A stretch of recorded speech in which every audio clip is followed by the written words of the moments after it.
Man, I'm doing this to think out loud. I think out loud. Okay, so going to the dentist. We got company A, a dentist. Alright. Company is a dentist I've been to 2 or 3 times, and I had a outstanding bill of $38. Big stuff. Outstanding bill. $38. Alright. Haven't paid it yet. Figured the next time I go in there to pay it, it'll be fine. Get a notice in the mail. $38 is now delinquent. I'm thinking it's one of those deals that where the next time I'm scheduled in for an appointment, I pay it then along with whatever copay I have. So no worries. Go in there, pay it. Pay it with my health savings account. Right? $38. So after I paid it, I got a notice in the mail about a week later or something like that. It's around Christmas time, it's holiday time, all of that good stuff, right? So we being understanding. We understand how the world works. We know about business days. We're not losing our cool. We're not being angry black females at all because trope it up, trope it up. We're not being angry black females, right? So we're calling this company A about an outstanding bill of $38, which has been paid now. Last time I went in to actually pay it. I was a walk-in payment, right? Walked in to pay it. So I called today. I was concerned about whether when I got the statement, I got it because I made the payment outside of whatever billing cycle it was. I just want to make sure that this notice that I got that reflects that I owe you guys is not, a notice that I should have to worry about because I paid it. Let me check and see. So I called Company A, which has a call center in Atlanta, Georgia, so it's not even here. All right, we still talking about Company A, but they in the A. They in the ATL. So, this is my first complaint. Is why I'm thinking out loud because I tried to. It's the runaround, and it's the runaround going back and forth. It's the runaround. So I said I'm calling to make sure that you receive that payment of 38 big whopping freaking dollars. And Company A, their call center starts telling me about.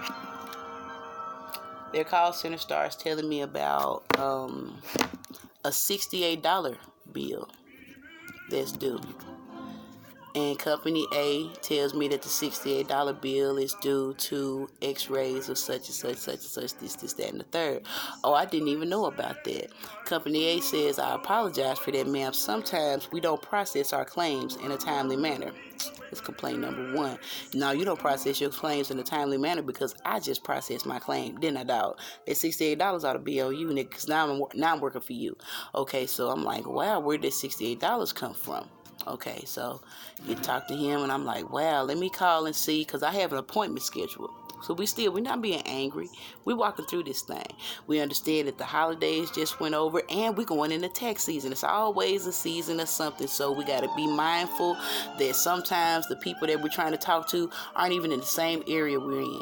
Company A has a business here in Arkansas, where I'm located. Their call center, anybody who's able to resolve my issues aren't even here.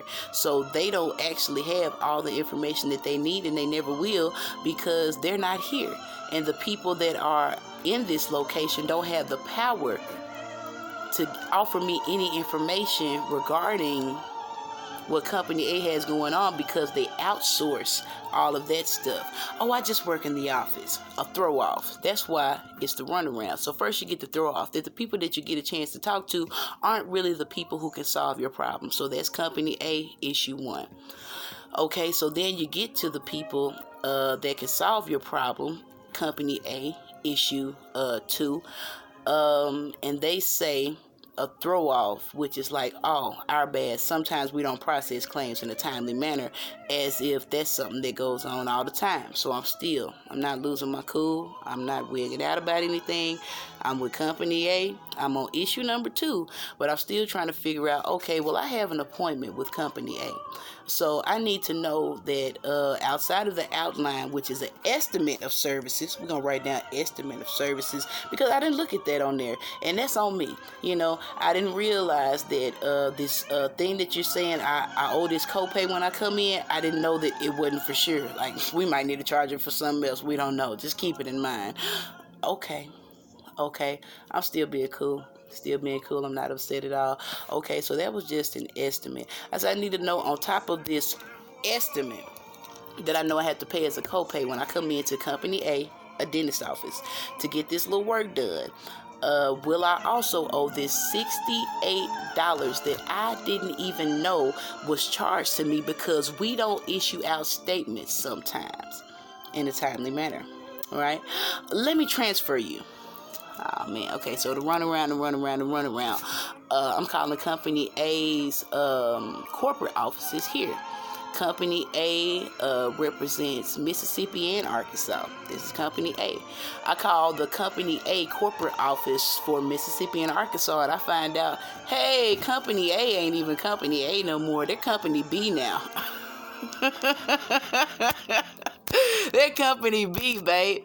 And all of the issues with Company A, you're going to have to take that up with Company A. Okay, so I'm like, dang, it's wild. It's wild. So I'm calling Company B now. Company B said, we can't be reached right now. The person at this extension can't be reached right now. So I'm calling Company A to tell them that Company B is tripping, and that outside of all of that, because I'm still not upset. I'm not angry. I don't have a problem. I just need to know what business me and Company A have. Company A and I. What's it?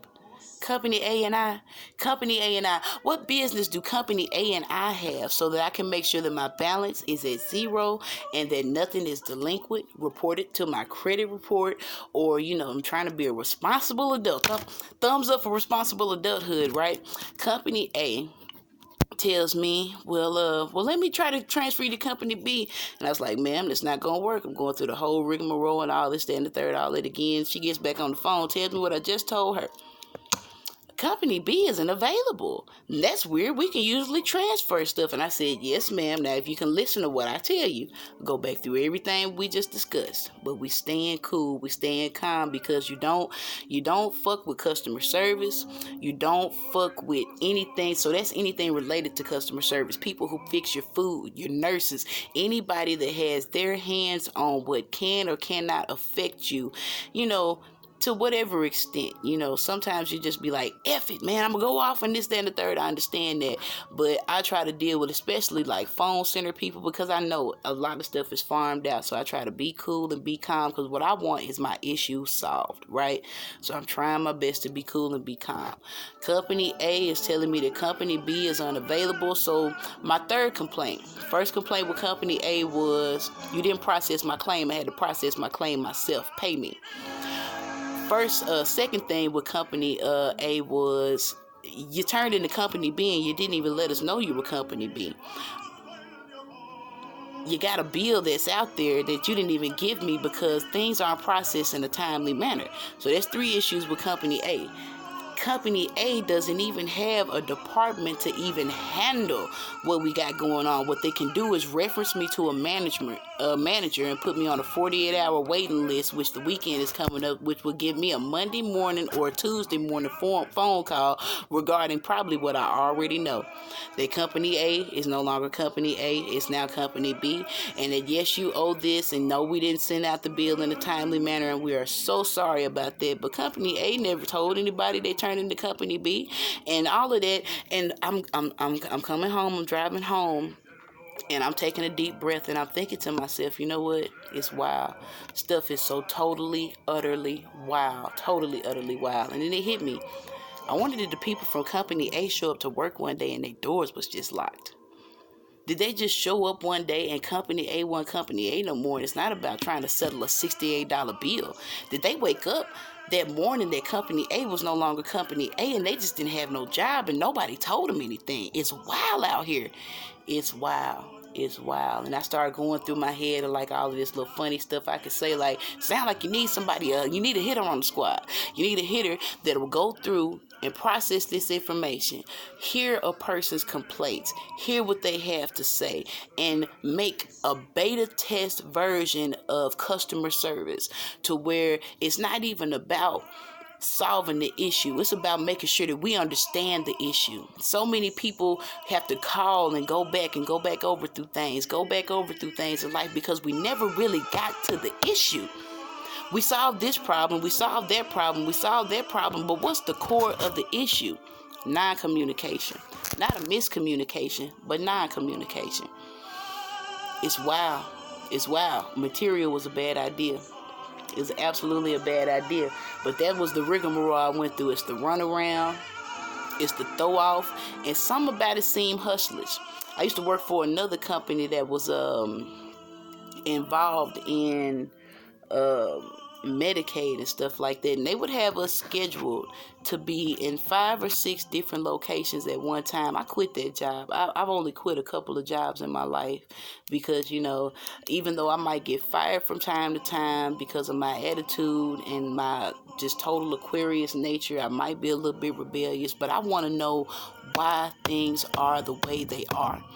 Why is this going on like this? I'm not trying to know your stock market portfolio or anything like that, but why are you telling me to water down peroxide that we're using to clean people's bathrooms with? Why are you telling me to put hot water in taco meat at Taco Bell and all of that? Why are we always sitting in somebody's orientation, hearing all of these wonderful, beautiful things about how we stand by these standards, that this is our creed and this is our mission statement and this is what we hope to bring to the world, and every single time, as soon as you out there actually on the floor working your job, your menial job, your this kind of job, it's not about being afraid of mediocrity.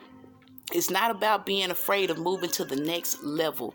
I think moving to the next level is just so that people that are cognizant and have competency to understand what's going on aren't in those areas because they like it working like that. They like darn fools working for darn fools, so nobody knows the ins and the outs of the runaround and the rigmarole.